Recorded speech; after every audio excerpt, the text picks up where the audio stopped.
Putri Noviana Dakar dari mata kuliah Farmakognasi. Saya dari kelompok 7 yang berjudul alergen. Nah, di sini saya akan menjelaskan alergen. Alergen adalah bahan pangan atau senyawa yang menyebabkan alergi atau intoleransi terhadap orang-orang yang sensitif. Pada orang tersebut, sistem kekebalan tubuh mengenal alergen sebagai zat berbahaya. Nah, akibatnya sistem kekebalan tubuh bereaksi berlebih untuk membuat sejenis antibodi imunoglobulin E untuk melawan alergen. Reaksi inilah yang menyebabkan munculnya alergi. Gejala alergi biasanya muncul dalam beberapa menit hingga 1-2 jam setelah menelan makanan.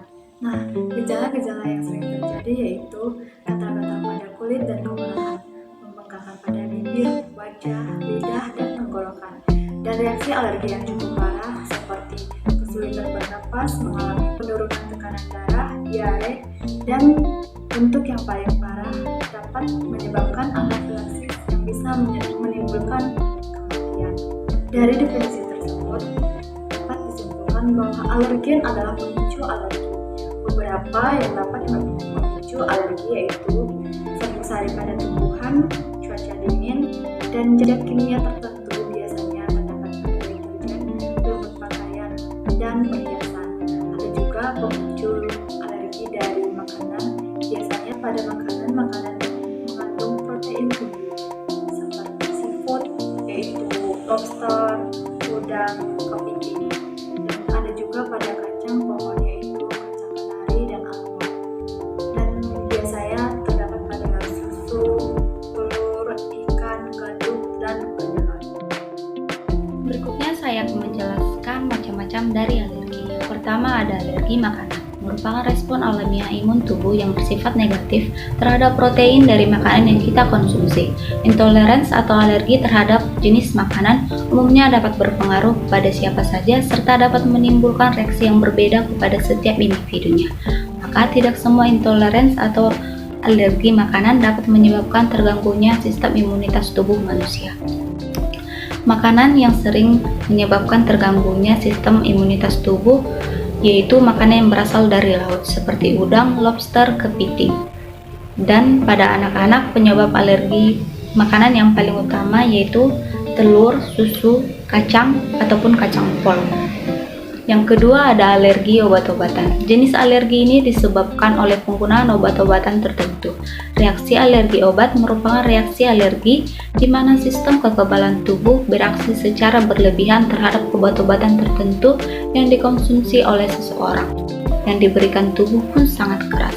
Contohnya dapat menyebabkan gatal-gatal, terdapat bercak-bercak merah pada kulit, mual, sampai muntah.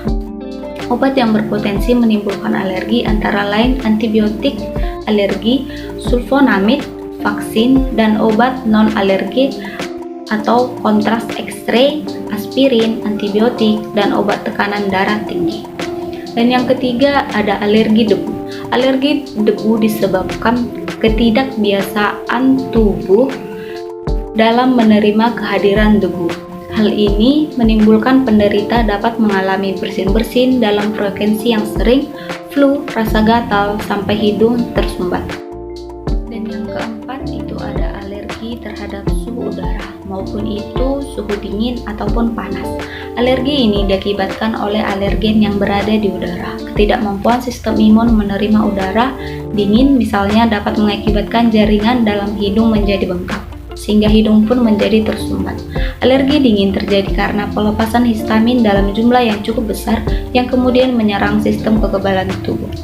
Reaksi terjadi ketika seseorang terkena paparan langsung terhadap udara dingin ataupun air dingin atau ketika terjadi perubahan suhu yang sangat drastis. Gejala yang dapat dialami jika seseorang menderita alergi udara adalah seringnya mengalami bersin-bersin, gatal-gatal, mata merah sampai matanya yang berair. Dalam kondisi tertentu, muncul alergi yang disebut urtikaria. Gejalanya adalah gatal-gatal dan muncul bentol akibat udara dingin. Jenis alergi ini sering dialami orang-orang yang tinggal di negara tropis. Biasanya penderita biduran memiliki jaringan kulit yang sensitif. Biduran ini muncul karena tubuh mengeluarkan histamin yang berlebih untuk mempertahankan tubuh dari suhu rendah. Akibatnya muncul bercak kemerahan dan bengkak. Jika dibiarkan, produksi histamin berlebih ini dapat menimbulkan sesak napas dan pelebaran pembuluh darah. Kelima, ada alergi musiman dan alergi yang terus-menerus musiman atau hay fever, yang umumnya disebabkan kontak dengan alergen dari luar rumah seperti benang sari, debu, polusi udara, ataupun asap, serta rinitis alergi yang terjadi terus-menerus atau perennial yang diakibatkan karena kontak dengan alergen yang sering berada di rumah, misalnya kutu, debu rumah, debu perabot, bulu binatang peliharaan, serta bau-bauan yang menyengat. Dan yang keenam, ada alergi terhadap zat kimia tertentu. Kondisi ini terjadi ketika zat sensitif atau alergen memicu reaksi sistem kekebalan tubuh di kulit. Biasanya hanya mempengaruhi area tertentu yang bersentuhan dengan alergen. Bisa juga dipicu oleh sesuatu yang masuk ke dalam tubuh, misalnya melalui zat perasa. Seseorang mungkin menjadi peka terhadap alergen yang kuat seperti poison ivy atau tanaman berbunga yang beracun setelah paparan tunggal. Alergen yang lebih lemah mungkin memerlukan beberapa kali eksposur selama beberapa tahun untuk memicu alergi. Contoh zat kimia yang dapat memicu alergi pada kulit diantaranya ada nikel yang digunakan dalam perhiasan, gesper, dan banyak barang lainnya. Contoh lainnya ada formaldehid yang ada dalam pengawet, desinfektan, ataupun pakaian. Kemudian ada pada tanaman seperti poison ivy yang tadi saya jelaskan, dan mangga yang mengandung zat atau minyak penyebab alergi pada tubuh manusia. Dan kemudian ada zat di udara seperti serbuk dan insektisida semprot pada tanaman. Inilah jenis-jenis atau macam-macam dari alergi. Hai, nama aku Rasika Zahra, aku dari kelas 22B2 Ekstensi Farmasi, NIM 22020540. Jadi di sini aku mau ngasih tahu teman-teman semua bagaimana caranya bahan alergen itu masuk ke dalam tubuh kita. Jadi yang pertama itu terhirup melalui hidung, yang kedua melalui mulut, yang ketiga kontak langsung dengan kulit, yang ketiga suntikan ataupun gigitan serangga. Terus bagaimana sih seseorang bisa mengalami alergi? Nah, itu terjadi pada saat fase pengenalan atau sensititasi. Pada fase ini, alergen bertemu dengan sistem imun tubuh kita. Tapi terjadi salah paham, sistem imun tubuh kita ini mengira alergen sebagai ancaman. Nah, jadi sistem imun tubuh membentuk antibodi spesifik yang akan dibawa ke aliran darah menuju seluruh tubuh. Tapi nanti ada yang menempel di saluran pernafasan, saluran cerna, ataupun di kulit. Pada fase ini, tubuh kita belum bereaksi apapun. Nah, tapi pada saat kita terpapar kembali oleh alergen, maka antibodi yang terbentuk tadi akan mengikat si alergen dan bereaksi mengeluarkan senyawa-senyawa kimia yang dapat merusak atau menyakiti jaringan sekitarnya.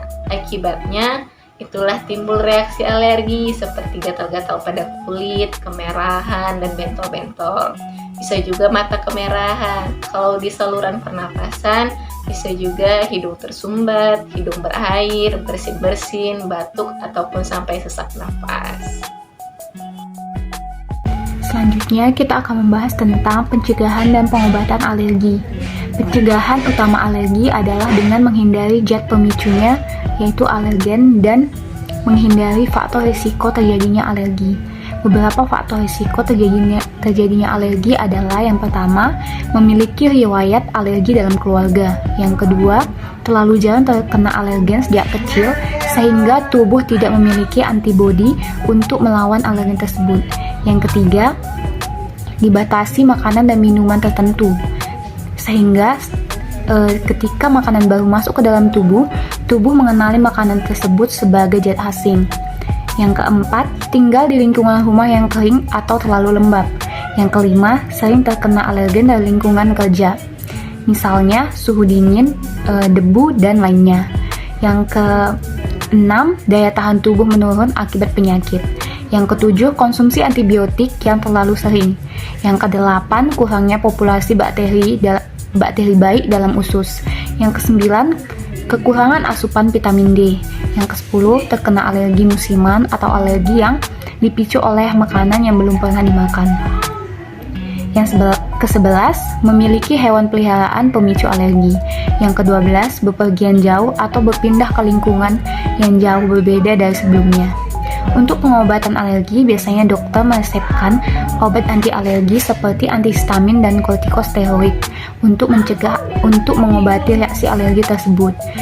Bila alerginya tergolong berat, maka dokter akan memberikan injeksi epinefrin.